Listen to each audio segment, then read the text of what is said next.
All right. Hey, everyone. How's it going? Jeremy Langlois here, coming to you from Houmas House Estate and Gardens, and so glad to be back in the kitchen doing some cooking with you guys. Before we get started with our dish, just a couple of housekeeping things. First things first, I have to thank my buddy Jesse and the owner of Houmas House, Kevin Kelly, Mr. Kevin, who's out there watching as well, for filling in for me last week. Something came up last minute where, unfortunately, I was unable to attend, so sorry about that, but it's so great to know that you have a team behind you that always has your back. So Jesse jumped in, Mr. Kevin jumped in, they prepared chicken marsala. Even though they did the recipe completely backwards, it still worked. So again, Jesse, behind the camera, just to show you, you can always modify the recipes. There's always different ways that we can attack this, and hey, they proved it live.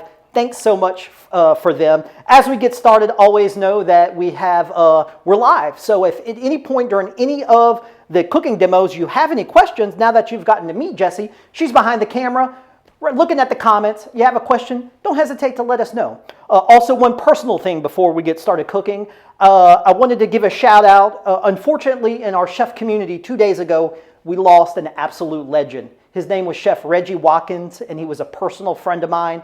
I got to work side by side with him for a year, and he was just an absolute legend of a chef.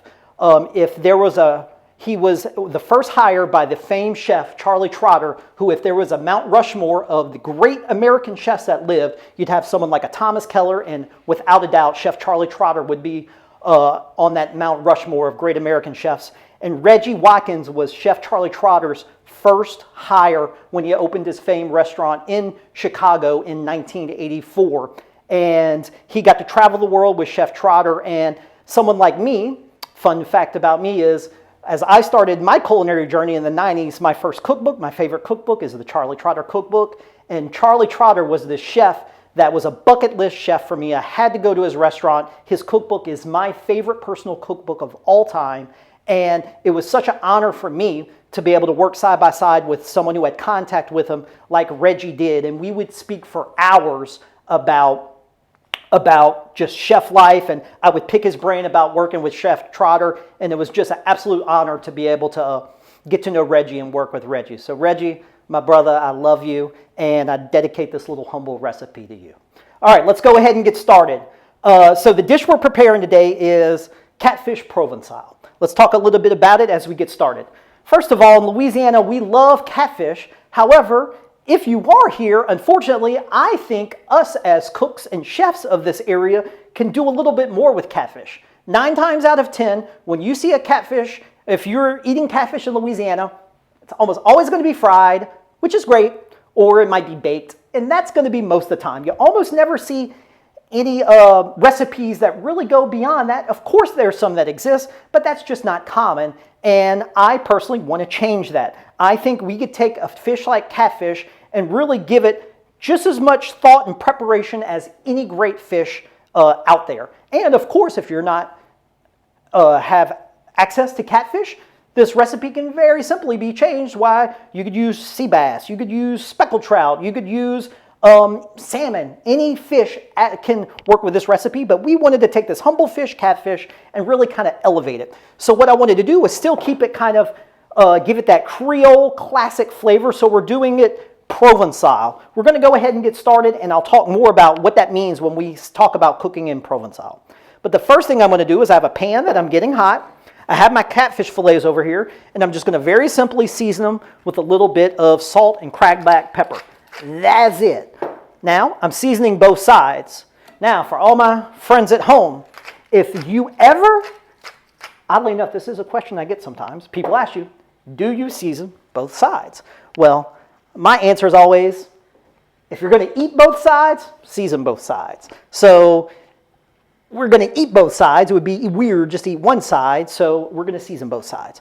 All I'm doing is I'm dipping this fish into just some egg wash, a couple cracked eggs, and a splash of milk or water, and I'm going right into flour. Now, because we seasoned the fish very well, you don't have to season the flour. You can go one of two ways. Season the flour, lightly season the fish, or else we season the fish well. So the flour, we're not going to season because we really wanted you to have just a light coating.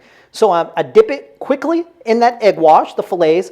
I'm going to then just mix it around a little bit of this flour, And I'm going to shake off all excess because I do want a light, I don't want too heavy of a batter. And I'm going to go right into a skillet, nice hot skillet. As always, we want to hear exactly what we got there. We want to hear that sizzle. Having a hot pan and putting your fish or whatever you're cooking, sauteing or searing, it's always critical that you have your skillet turned on high or medium high to where you get that sizzle. If I were to throw this fish into the pan and I didn't have that sizzle, well, now we're going to run into some problems. I'm using a Teflon pan, which helps, but if the pan's cold, you don't get that sizzle, well, that batter and flour that we just put in here, it's going to absorb that oil that we put into the pan, and then it's going to start to stick and bake on to the bottom of the skillet, and we don't want that. Whereas whenever we throw that fish right into a hot skillet, it instantly starts to toast that flour on the outside and kind of cauterizes it, where you start to instantly get a nice crust, and you can see as I give it just a couple shakes, and it very easily moves. And that's what we want to do. We want to let it saute, but I like to give it a little shake every now and then just to make sure we're not getting no stickage. Because if it starts to stick, then it becomes just such a pain to flip it, and it really makes the whole cooking process hard. Have a hot pan, you don't have to stress about it too much. Now, while that's cooking, what we're looking to do is get some great color on each side. Depending on the thickness of the fish, this catfish itself isn't too thick. So this is one of these recipes I love cooking live because this whole dish will be done live. It's all going to be done in real time. By the time we're done with this demo, everything will be cooked other than chopping a few things. This all will come together very quickly in about 5 or 10 minutes. Now, to make this, I mentioned we're calling this dish Catfish Provincial. What that means is we're going to make this Provençal sauce. Now, what does it mean when we say Provençal? Well, we're referring to the Provence region of France. Now, the Provence region of France is different than, say, typical French cuisine that people classically think of. When people think of classic French cuisine, they're probably thinking of the food of Paris, which oftentimes has lots of dairy, and the Provence style is oftentimes lighter and more Mediterranean. So it will actually have more in common in its style to foods like Spanish and Italian cuisine than the classic French cuisine that we think of. So we're just using these classic Provence flavors of tomatoes, olive oil, and wine, which is very common of cooking in that area. If you're into cooking, you might have heard of herbes de Provence. Herbes de Provence is the herbs of that area, which is often basil and lavender and different spices like that. So we're just kind of honoring that area, but at the same time, we're going to we're in Louisiana, so we're going to give it a little Creole influence. And right off the bat, we're going to start with some andouille sausage. And we're just going to get some andouille sausage starting to crisp up in a skillet. Now, if you read the recipe, you'll say in the same pan. You can absolutely do that. When the fish is done, you can make this sauce real quickly. But for demo purposes and to kill two birds with one stone, I kind of separated everything out into two pans. But if you don't have access to andouille, any smoked sausage would be fantastic. And since I just mentioned earlier that this is of a very Mediterranean influence, a Spanish sausage like chorizo would be absolutely fantastic in this dish. But because we have that great andouille sausage, which is the smoked sausage of Louisiana, and we're in Louisiana, well, we're going to put some andouille in it. But any sausage would be good. If you don't have sausage, a little diced ham, a little diced bacon, that would all be fantastic too. And then as that starts to crisp, watch how quickly this starts to come together. We got the andouille cooking. I'm going to go in with a little bit of shallots and a little bit of minced garlic, and I'm just going to let that saute just for a second. Mix that around and just get that cooking and have everything kind of start to come together, and just looking to sweat those vegetables, meaning we just want to quickly, lightly cook them where they start to get a little translucent. I'm going to come back over to my catfish, and let's see how we're doing here. Give it a little flip, and look, let me pick this skillet up because this is exactly what we're looking for. Let me pick this skillet up.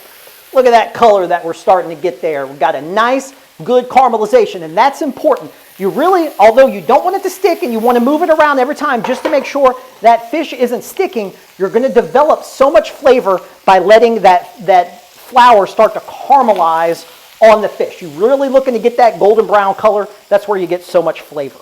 Okay, we got our sausage going with our shallots and garlic, and now I'm going to put in some cut cherry tomatoes.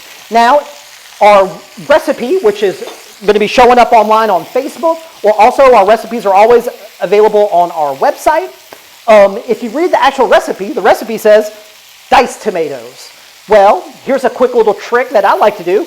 Instead of dicing tomatoes, which of course you can do because it's right there in the recipe, sometimes what's very easy is just to get these cherry tomatoes, and instead of dicing tomatoes, I can very simply, I'll take a cherry tomato, just split it in half. And that's what I'm using today. Just a quick little substitution that A, makes life easier. It's so easy just to split that tomato into two. But also, I actually kind of like how when the sauce comes together, I like seeing kind of those rustic chunks of the big tomatoes in the pot. So that works out perfectly. Either one's fine, and you could go either way. You could dice the tomatoes or use the cherry tomatoes. As we just want to cook this very quickly, I still like, this isn't marinara sauce. I'm not looking to cook this and cook this down. This is meant to be quick, vibrant, and fresh. So just a quick saute, and that's all we're going to do. Next, we're going to deglaze the pan with some wine. The recipe calls for rosé. Rosé wine, which is, the wine made from red grapes, but the seeds have been removed, so some of that pink color still stays, and it's a great flavor that really matches with all of with this dish. However, if you don't have access to rosé, any white wine, very easy substitute you could use. Instead of using rosé, just put some white wine into it. No problem, don't have to worry about it. A little bit of that wine's going to go in. We have the diced tomatoes. I'm going to add just a little bit of tomato juice. You can get tomato juice from cans, or you can sometimes puree tomatoes to actually get some of the liquid from it. Either one's fine. We just put a little bit in it to give this a little bit of body. Look how simple this is. Olive oil, garlic, tomatoes, some sausage and some shallots, and now we're just going to let that cook. We're going to come back to our fish. Now, a couple things that we can talk about the fish. Depending on how thick your fish is, will ultimately decide how long you want to cook this.